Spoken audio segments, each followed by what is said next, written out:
Mas lumapit pa sa Luzon ang tinaguriang monster ship ng China Coast Guard ayon sa security analyst na si Ray Powell.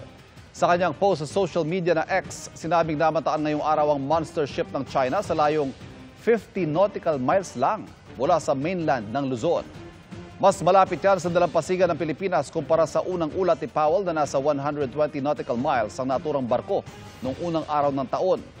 Pasok ang mga distansyang yan sa loob ng 200 nautical mile exclusive economic zone ng Pilipinas. Ay kay National Security Council Assistant Director General Jonathan Malaya, hindi na raw nakapagtataka kung may mamataang monster ship ng China sa Bajo de Masinloc dahil matagal nang inookupa ng mga barko ng China ang lugar. Bagaman tiyempuhan, nakakalapit pa rin naman daw doon ang mga mangingisdang Pilipino.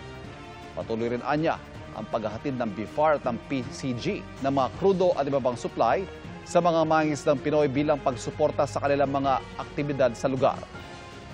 Sinusubukan pa namin makuha ang pahayag ng Chinese Embassy kaugnay nito.